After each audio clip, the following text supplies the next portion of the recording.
இன்றே டவுன்லோட் செய்து உங்கள் ஃபேவரட் ஷோக்களை என்ஜாய் பண்ணுங்க. இனி எதுக்காச்சும் மச்சான் உன்னை சவுக்கு எடுத்து அடிக்க வந்தா, ஏன் மச்சான் என் பொண்டாட்டி அடிக்கிறேங்கன்னு அவரையே நான் எதிர்த்து கேள்வி கேட்பேன். அவர் அடிக்கிற அளவுக்கு நீ மறுபடியும் தப்பு பண்ணாம இருந்தா கண்டிப்பா நான் அவர் எதிர்த்து கேள்வி கேட்பேன் பத்மா. ஐயோ, நான் எதுக்குங்க மறுபடியும் அந்த மாதிரி ஒரு தப்பு பண்ண போறேன்? நீங்க 3 பேரும் பழைய கோபத்தெல்லாம் மறந்து என்னை ஏத்துக்கிட்டீங்களே, இப்பதாங்க எனக்கு ரொம்ப நிம்மதியா இருக்கு. என்னன்னா, அண்ணன் தான் இன்னும் என்கிட்ட முகம் கொடுத்து பேச மாட்டேங்கிறாரு. அதுதான் என் மனசை போட்டு அறுத்துக்கிட்டே இருக்கு. தங்கச்சின்ற பழைய பாசத்தோட அவர் எப்ப பேச போறாரோ தெரியல. அண்ணனும் பேசிட்டாருன்னா என் மனசுல இருந்த பாரம் மொத்தமும் இறங்கிடும். இத பாரு பத்மா, மச்சான் வந்து கோபக்காரர் தான், ஆனா எதையுமே மனசுல வச்சுக்க மாட்டாரு. நீ மாறிட்டேன்னு தெரிஞ்சா நிச்சயமா அவர் உங்ககிட்ட அன்பாவும் பிரியமாவும் பேசுவாரு. நானும் அந்த நம்பிக்கையில தாங்க இருக்கேன். இங்க பாருங்க மாயா, என்னது காட்டு? புது நகையா இருக்கு. யார் கொடுத்தாங்க மாயா? அத்தை தான் கொடுத்தாங்க. பத்மாவா? ஆமா. என்ன விசேஷம்? நகையெல்லாம் கொடுத்திருக்கா? அத்தை வரப்புற மருமகளுக்கு வாங்கி வச்ச நகைகளாம். அப்போ என் மேல இருந்த கோவத்துல குடுக்கலையா. ஆனா இப்போ உன் மேல எந்த ஒரு கோவமோ வருத்தமும் எனக்கு இல்ல. நான் உன்னை என் மருமகளா மனசார ஏத்துக்கிட்டேன். இந்த நகைங்கெல்லாம் உனக்கு சேர வேண்டியதுன்னு எனக்கு கொடுத்தாங்க பெரியம்மா. மாயா, பத்மா உனக்கு நகையெல்லாம் கொடுத்திருக்கான்றத விட பத்மா உன்னை மருமகளா ஏத்துக்கிட்டான்றதுதான் பெருமையான விஷயமே. மாயா, நான் சொல்றேன்னு தப்பா எடுத்துக்காத. பத்மாத்தை இப்படி எல்லாம் பண்றது என்னாலேயே நம்ப முடியல. இல்ல தனா, உண்மையிலேயே அத்தை ரொம்ப வேதனைப்பட்டு பெரிய பாவத்தை பண்ணிட்டேன்னு ஃபீல் பண்ணி பேசினாங்க தெரியுமா. அது மட்டும் இல்ல, சீனுவும் மாமாவும் கூட முகம் கொடுத்து பேச மாட்டேங்கிறாங்கன்னு சொல்லி அழுதாங்க.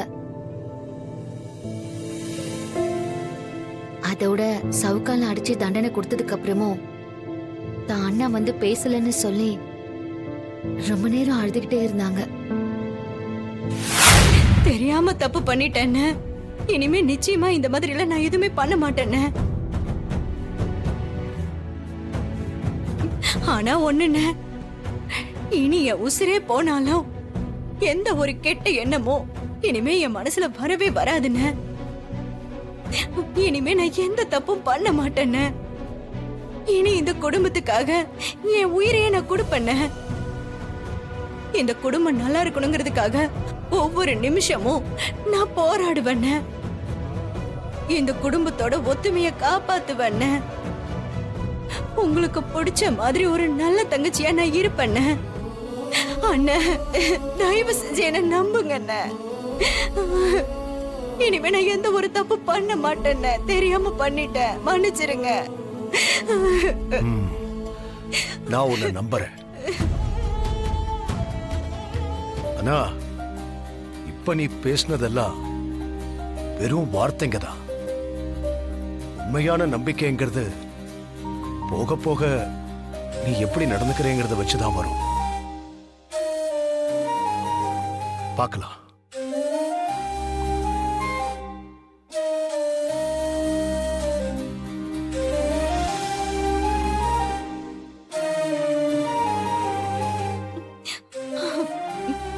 என்ன கேட்டல்ல மச்சான் என்ன சொன்னாருன்னு? நீ வார்த்தையால மாறிட்டேன்னு சொல்றதை விட நடத்தையால மாறி காட்டணும். அப்பதான் மச்சான் மனசுல நீ முழுசா இடம் பிடிக்க முடியும். இனிமேலாவது பார்த்து நடந்துக்க.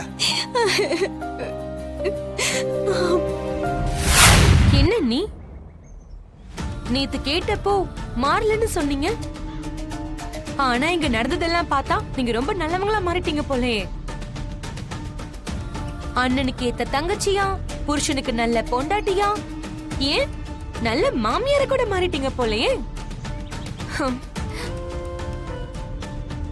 எனக்கு ரொம்ப சந்தோஷமா இருக்கு அண்ணி. இந்த வீட்ல நீங்களும் நானும் ஒன்னாவே இருந்து நிறைய சாதிச்சிருக்கோம். ஆனா இப்போ நீங்க நல்லவங்களா மாறி என்ன தனியாளா விட்டுட்டீங்க. இதுக்கு முன்னாடி வரைக்கும் நாம ஏன் ஒன்னா செயல்பட்டோன்னு யோசிச்சு பாருங்க. இந்த வீட்ல எப்பவுமே ஜானகி அக்காவுடைய அதிகாரம் தான் ஓங்கி இருக்கும். ரகுராம் மாமா ஜானகி அக்காவுடைய பேச்ச மட்டும் தான் கேட்பாரு. எந்த ஒரு நல்லது கெட்டதுக்கும் அவங்க கிட்ட கேட்டுட்டு தான் அவர் முடிவெடுப்பாரு. வீட்டோட கொத்து சாவி கூட அவங்க கிட்ட தான் இருக்கும். ஏதோ நம்ம இந்த வீட்டுல ஒரு எடுப்பொடியாவும் ஒரு அடிமையாவும் தானே வேலை செஞ்சிட்டு இருக்கோம். இதெல்லாம் என்னைக்குமே மாற போறதில்ல. இப்போ நீங்க உங்க அண்ணனுக்கு உண்மையான தங்கச்சியா வேற ஆயிட்டீங்க. நம்ம உரிமைக்காக சண்டை போடுறதுக்கு எனக்கு துணையா இனிமே நீங்க வரவும் மாட்டீங்க.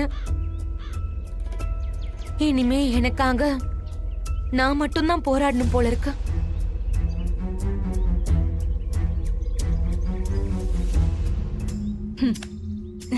என்ன என்ன சொன்ன? நானாவது திருந்துறதாவது? அது எப்படி நான் திருந்துவேன்? நமக்கு பூர்வீகமா வந்த அப்பா அம்மா சொத்தை அது வெறும் இடமா போட்டு வைக்காம அந்த இடத்தை வித்து எல்லாருக்கும் பணமா கொடுக்கலான்னு நான் முடிவு பண்ணிருக்கேன்.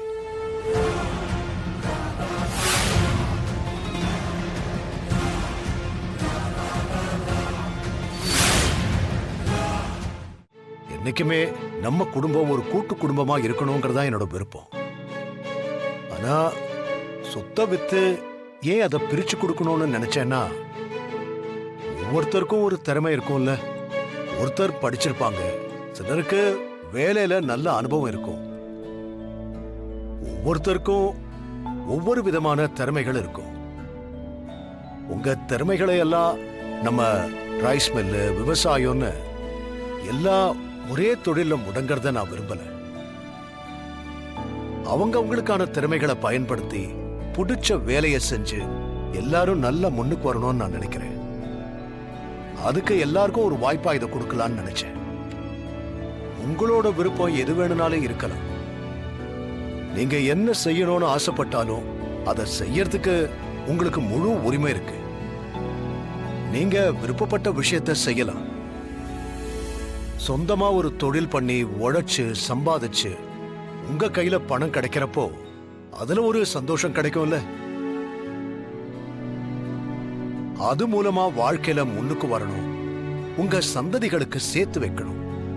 இது எல்லாத்தையும் யோசிச்சுதான் நான் இந்த முடிவெடுத்தேன்.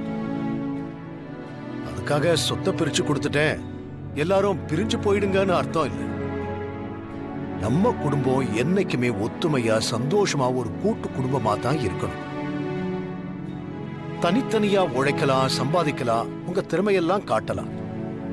ஆனா நம்ம குடும்பம் கூட்டு குடும்பமா தான் இருக்கும், அதுல எந்த மாற்றமும் இல்லை.